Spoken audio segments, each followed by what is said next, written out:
commonly at the moment, feedback from patients is they see lots of different people at lots of different times. They don't always get the same information, or they don't always get the same service depending on where they live in the country. It's important that everybody gets that same standard of care, no matter where you are. It's making sure we get the basics right to give joined-up care to the patient, to make sure that people stay well for as long as they can. Care needs to become less fragmented, so patients need to have a single point of contact. They need to be able to be treated as at least equals in their treatment decisions. Integrated care isn't actually something brand new. We've been talking about integrated care for probably 10, 15 years. It's just we don't seem to have quite got it right all over the country.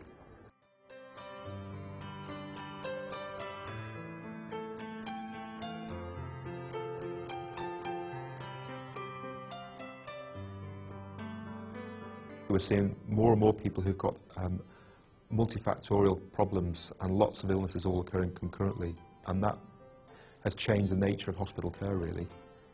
From a secondary care clinician point of view, our patients are now much sicker than they were before and are very, very challenging to manage. In that regard, it's good that as many patients as possible are managed in the community, because the people are admitted now put a great deal of demand on our time and on our services. I guess one of the things we've absolutely got to do is improve self-care, because we know the NHS just hasn't got the resources to manage patients in a traditional way. Patients often feel that things fall down in the boundaries between organisations, from hospitals not talking to GPs or GPs not talking to hospitals, and it feels that they're being treated not in the way that they should be, not in the way that's been agreed in the care plan, and things feel quite fragmented, and actually patients feel quite a responsibility to join them up themselves. But actually that can be really difficult if the time when you really need things to be joined up is the time when you can't breathe. And quite often that's the time when people are being asked to repeat the basics. The biggest problem, I think, is to get a referral to the team. Pam's been in hospital, I think 3 times. She's been to the chest clinic several times, and at none of those appointments was any reference made or any information relative to the CP. You know, this community respiratory service. It was really difficult to get the referral because the doctor was reluctant. She did finally refer Pam to the team, and since then Pam said they've been absolutely brilliant. It's very traumatic and stressful to go into hospital, you know. And if you can tap into a system which gives you a facility to prevent it, it's really good. But it must be fantastically cost effective for the NHS.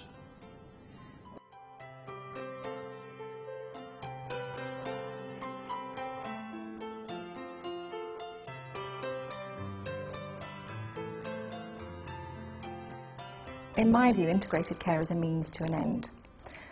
Its aim is to move us as a healthcare community from a very disease-focused organisation of care to one where the patient is at the centre of that care. Integrated care to me means joined up, collaborative, coordinated care along the patient journey. At its simplest, it's making sure that hospitals and GP practices talking to each other, and then we've got a degree of preventative care. And most importantly, integrated care relies so heavily on establishing trusted relationships between all parties. I think integrated care is about giving people that access NHS services the right care at the right time in the right place. It's about taking clinical expertise directly to the patient as well. And integration should deliver value for the patient and for the system.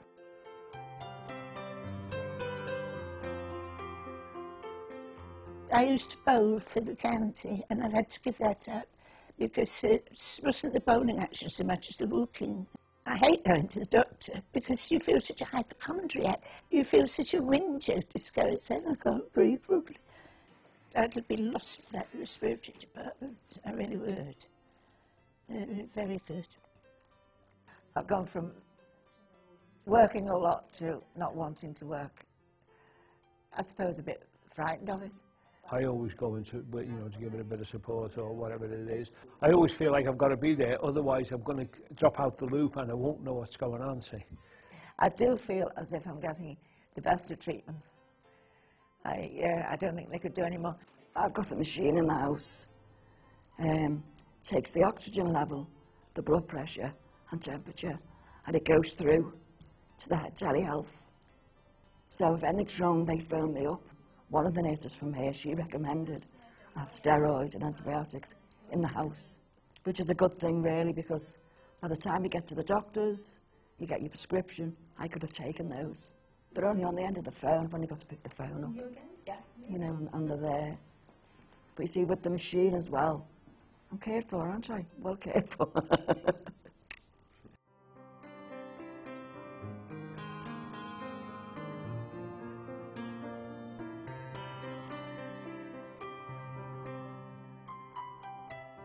We obviously had to focus on areas in which we could save some money and improve care. And COPD seemed really ripe for that, because we knew by benchmarking Coventry's performance that we weren't doing as well as we would hope. In terms of all the other long-term conditions, COPD admission costs were by far and away the most expensive area. As the new community consultant had just come into post, we worked with him to develop a plan really of how we would improve the profile of COPD in Coventry. By doing that, we would improve the care patients got and also reduce the costs associated with COPD. So the first thing we persuaded practices to do was to do an audit of their COPD care. Hopefully that would give them some ideas of areas to improve. Alongside that, we set up an educational programme that practices could opt in to do, and that was very much done in tandem with the community COPD team.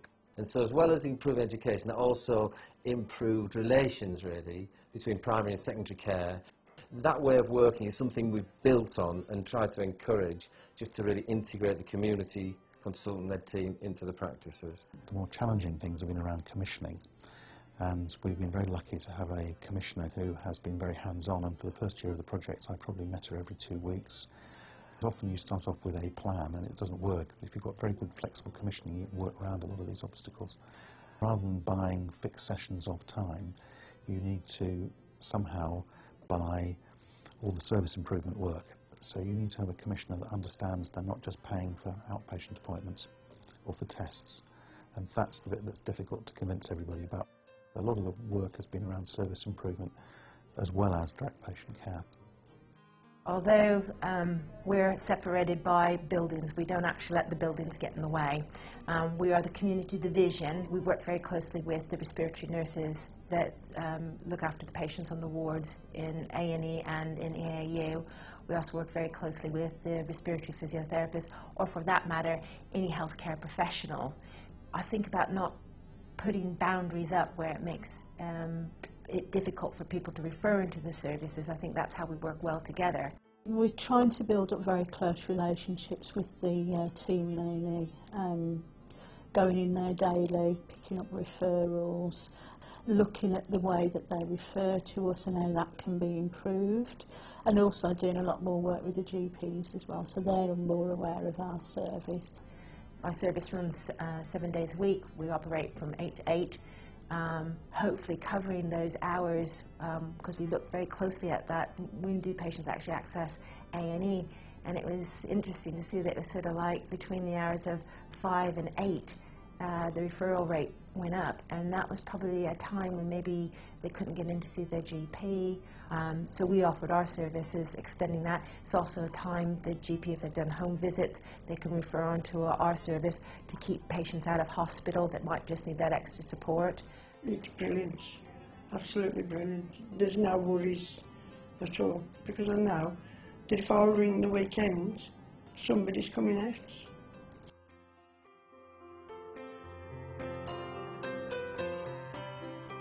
The thing that we've been doing is having what we've called a multidisciplinary COPD meeting, where the hospital specialist nurses, myself, the community respiratory nurses, someone from the generic community team, and someone from the ambulance service, and we sometimes had a palliative care physician or a GP meet in one room and actually have a little agenda, and you develop, I think, trust by meeting regularly. So if I get a message from one of the community respiratory nurses, I've had some sort of clinical relationship with them from having this meeting. And that gives us a chance to talk about what's new, what's going on, what we're doing, what we're trying to introduce into the hospital and into the community. And also talk about patients, maybe they're high impact users, and we sort of talk about them as a team, which is really nice, that we can problem solve, really.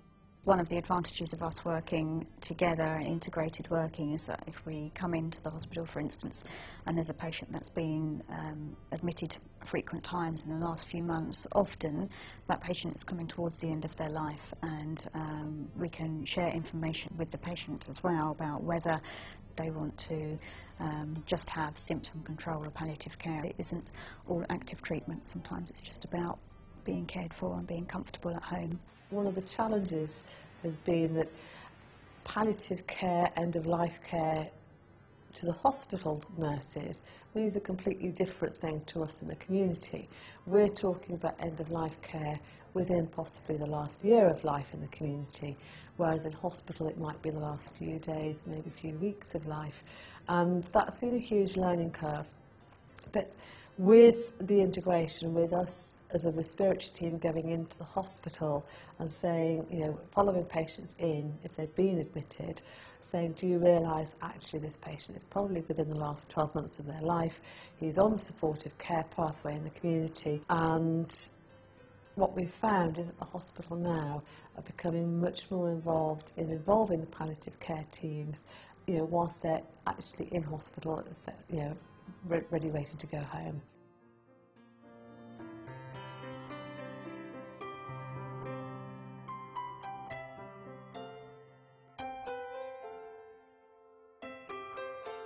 One of the key messages I'd really like to leave with the commissioners at this point is that we've got the expertise in the system, both the clinical and the patient perspective.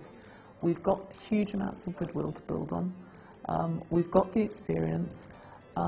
We've got a little bit of time. We've got examples of solutions that are really working well at the moment. But it's up to the commissioners, and we have to rely on the commissioners to pull the whole lot together.